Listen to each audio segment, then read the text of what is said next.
Good afternoon, Rutgers. I'm Derek Diehl, and I'll be your weather watcher for this Thursday, April 23rd, 2026. Right now in New Brunswick, it is currently 73 degrees with mostly sunny skies, but thanks to a light breeze and low humidity, it feels like 72. Looking at our headlines, we have a warmer day today than the previous couple of days. We do unfortunately have a rainy Rutgers day on tap, but then going back to today, there is a severe weather threat in the Midwest.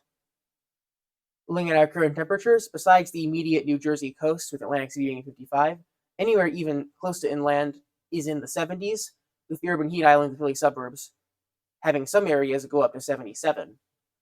Looking at central and north Jersey, the mountain areas and Boonton are not getting into 70 degrees yet, but the rest of central and north Jersey is at 70 or above. Looking at the futurecast, we see that Friday will be a bit overcast, but hopefully no precipitation. And then Saturday, 9 a.m., this is 1 hour before Rutgers Day begins, we do see a band of rain beginning to overspread New Jersey. And then that continues through the end of Rutgers Day officially at 4 p.m.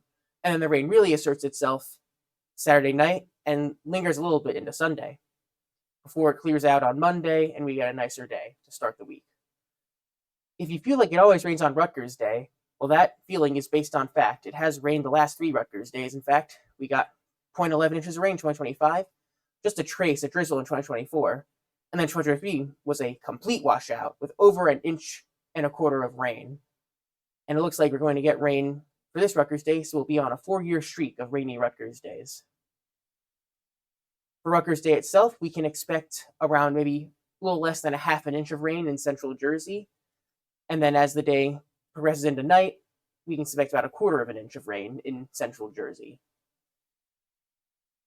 Winding back to today, we have a severe threat that is currently underway. There's a tornado watch up for, I believe, parts of Iowa. But the main event is going to be down here in Kansas and Oklahoma, where we have an enhanced risk. We have pretty good instability, some moderate wind shear, not amazing, but definitely moderate wind shear, and then a cold front and a dry line to act as our lifting mechanisms. All that adds up to a wind threat centered on eastern Kansas right here with wind gusts of up to 70 miles an hour.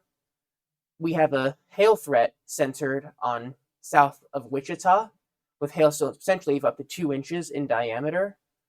And there's also a slight tornado risk as well, so be prepared to take cover if you're in this area, south of Wichita.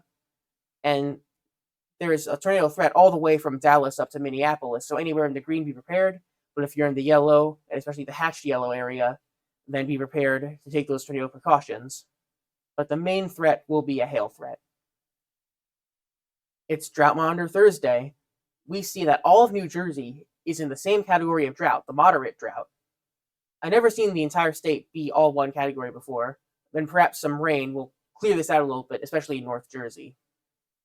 Looking at our 7-day forecast, Friday, it's a bit cooler than today. We do have something of a backdoor cold front coming through on Friday that could reduce temperatures the later in the day you get. Saturday, Rutgers Day rain, and that will persist into the AM hours on Sunday. Monday, we get back to having a nice day, 64, mostly sunny. But then another low pressure, accompanied with an occluded front, will arrive Tuesday, giving us rain lasting into Wednesday, before another nice day on Thursday.